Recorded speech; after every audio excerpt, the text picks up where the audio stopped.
সারা দেশে ঘটে যাওয়া সমসাময়িক বিষয় নিয়ে এখন টেলিভিশনের নিয়মিত আয়োজন এখন চলতি। সঙ্গে আছি আমি রাজু আহমেদ। আজকের বিষয় মহিলা বাস সার্ভিস। ঢাকার গণপরিবহনে নারীদের যাতায়াত আরও নিরাপদ ও স্বাচ্ছন্দ্যময় করতে চালু হলো বিশেষ বাস সার্ভিস। দীর্ঘদিন ধরে গণপরিবহনে নারীদের নানা ধরনের হয়রানি, অতিরিক্ত ভিড়, আসন সংকট এবং নিরাপত্তাহীনতার অভিযোগের মধ্যে এই উদ্যোগকে অনেকে দেখছেন গুরুত্বপূর্ণ পদক্ষেপ হিসেবে। প্রথম ধাপে রাজধানী ঢাকার 10টি রুটে চলবে বিশেষ এই বাস। এর পাশাপাশি বগুড়া ও চট্টগ্রামেও নির্ধারিত রুটে চালু করা হয়েছে মহিলা বাস সার্ভিস। সব মিলিয়ে 13টি রুটে চলাচল করবে 14টি বাস। এসব বাস থামবে মোট 134টি নির্ধারিত স্থানে। মঙ্গলবার দুপুরে এর আনুষ্ঠানিক উদ্বোধন করেছেন সড়ক ও পরিবহন মন্ত্রী শেখ রবিউল আলম। বিআরটিসি জানিয়েছে পর্যায়ক্রমেই এই সেবার পরিধি আরও বাড়ানোর পরিকল্পনা রয়েছে। অর্থাৎ শুরুটা সীমিত পরিসরে হলেও ভবিষ্যতে রাজধানীর পাশাপাশি দেশের অন্যান্য শহরেও নারী যাত্রীদের জন্য এই বিশেষ পরিবহন ব্যবস্থা বিস্তৃত করার লক্ষ্য রয়েছে সরকারের। চলুন জেনে নেই কোথায় কোথায় চলবে বিশেষ এই মহিলা বাস। প্রথম ধাপে রাজধানীর বিভিন্ন গুরুত্বপূর্ণ এলাকা থেকে মতিঝিল, জিপিও এবং বিমানবন্দরমুখী যাত্রীদের কথা বিবেচনায় নিয়ে রুটগুলো নির্ধারণ করা হয়েছে। এর মধ্যে নতুন বাজার ও তালতলা থেকে মতিঝিল রুট। রাজধানীর গুরুত্বপূর্ণ এই দুই প্রান্তকে মতিঝিলের সঙ্গে যুক্ত করবে মহিলা বাস। ডেমরা স্টপ কোয়ার্টার থেকে জিপিও রুটেও চলবে বিশেষ এই বাস। ডেমরার আশেপাশে এলাকার নারী যাত্রীরা এই সেবার আওতায় আসবেন। মিরপুর 10 ও মিরপুর 12 থেকে মতিঝিল রুটে চলবে মহিলা বাস। মিরপুরের বিপুল সংখ্যক কর্মজীবী নারী, শিক্ষার্থী এবং অন্যান্য যাত্রীদের জন্য গুরুত্বপূর্ণ রুট। এছাড়া মোহাম্মদপুর ও আবদুল্লাপুর থেকে মতিঝিল রুটেও চলবে এই বাস। এর সঙ্গে গাজীপুর ও বিমানবন্দর রুটও যুক্ত হয়েছে। ফলে রাজধানীর বাইরে একটি গুরুত্বপূর্ণ অংশের নারী যাত্রীরাও এই বিশেষ পরিবহন ব্যবস্থার আওতায় আসবেন। এছাড়া ঢাকার বাইরে বগুড়া, শেরপুর, মাটিডালি রুট এবং চট্টগ্রামের কালুরঘাট, পতেঙ্গা রুটেও মহিলা বাস চলাচল করবে বলে জানিয়েছে বিআরটিসি। প্রশ্ন হলো, বাসের ভাড়া কেমন হবে? মহিলা যাত্রীদের জন্য চালু করা এই বাসের সর্বনিম্ন ভাড়া নির্ধারণ করা হয়েছে 10 টাকা। প্রতি কিলোমিটার 2 টাকা 30 পয়সা নির্ধারণ করা হয়েছে। অর্থাৎ প্রতি 5 কিলোমিটারে ভাড়ার পরিমাণ প্রায় 11 টাকা। এতে সাধারণ গণপরিবহনের তুলনায় সাশ্রয়ী ভাড়ায় নারীরা নিরাপদ ও নির্দিষ্ট পরিবেশে যাতায়াত করার সুযোগ পাবেন। তবে শুধু বাস চালু করাই নয়, পুরো ব্যবস্থাকে নারীবান্ধব করার উপরও গুরুত্ব দেওয়া হয়েছে এ সেবায়। এই বাসগুলোতে চালকের সহকারী বা কন্ডাক্টর হিসেবে নারীদের রাখা হয়েছে। অর্থাৎ যাত্রী হিসেবে নারীদের পাশাপাশি বাস পরিচালনার ক্ষেত্রেও নারীদের অংশগ্রহণ নিশ্চিত করার চেষ্টা করা হয়েছে। সংশ্লিষ্টরা বলছেন, ফলে গণপরিবহনের ব্যবস্থায় নারীর অংশগ্রহণ যেমন বাড়বে, তেমনি নারীদের জন্য গণপরিবহনে একটি স্বস্তিদায়ক পরিবেশ তৈরির সুযোগ তৈরি হবে। ঢাকা রাজপথে গণপরিবহনের সংখ্যা তো অনেক, তাহলে কি প্রয়োজন ছিল কিনা মহিলা বাসের? এ নিয়ে আমরা বেশ কয়েকজন যাত্রীর সঙ্গে কথা বলেছি। তারা বলছেন, ঢাকার গণপরিবহন ব্যবস্থা দীর্ঘদিন ধরে নানা সংকটে ভুগছে। বিশেষ করে অফিস, আদালত, শিক্ষা প্রতিষ্ঠান কিংবা ব্যবসা প্রতিষ্ঠানে যাওয়া নারীদের একটি বড় অংশ প্রতিদিন বাসে অতিরিক্ত ভিড়ের মুখোমুখি হন। ব্যস্ত সময় একটি বাসে ওঠার জন্য দাঁড়িয়ে দীর্ঘ সময় যাতায়াত এবং অনেক ক্ষেত্রে হয়রানির অভিযোগও রয়েছে। গণপরিবহনে নারীদের জন্য সংরক্ষিত আসন থাকলেও বাস্তবে অনেক ক্ষেত্রে সেই আসন পাওয়া যায় না। ভিড়ের কারণে নির্ধারিত আসনও বসার সুযোগ মেলে না। অনেকে আবার কর্মজীবী নারী কিংবা শিক্ষার্থীদের ক্ষেত্রে শুধু বাসে ওঠাই নয়, নিরাপদে গন্তব্যে পৌঁছানো বড় বিষয় হয়ে দাঁড়ায়। এই বাস্তবতায় আলাদা মহিলা বাস সার্ভিস চালু হওয়ায় যাত্রীদের একটি অংশ মনে করছেন, অত্যন্ত নির্দিষ্ট সময়ে এই নির্দিষ্ট রুটে নারীরা কিছুটা স্বস্তি পাবেন। অনেকে বলছেন, বাসে নারীদের জন্য আলাদা পরিবেশ থাকায় তাদের মধ্যে নিরাপত্তার অনুভূতি তৈরি হচ্ছে। তাদের মতে, রাজধানীর প্রতিটি গুরুত্বপূর্ণ রুটে যদি পর্যাপ্ত মহিলা বাস দেওয়া যায়, তাহলে কর্মজীবী নারী ও শিক্ষার্থীদের জন্য এই উদ্যোগ আরও কার্যকর হবে।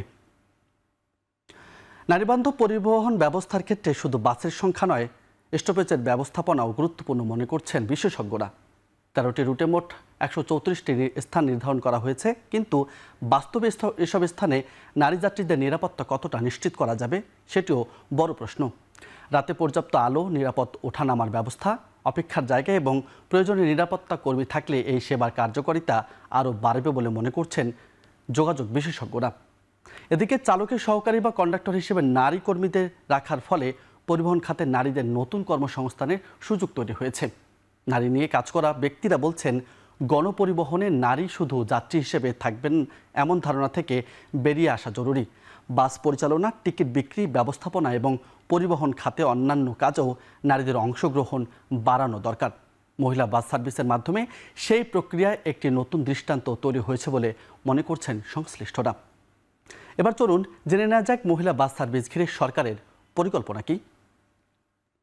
সরকারের পক্ষ থেকে এই উদ্যোগকে আরও বড় পরিসরে নেওয়ার কথা বলা হয়েছে।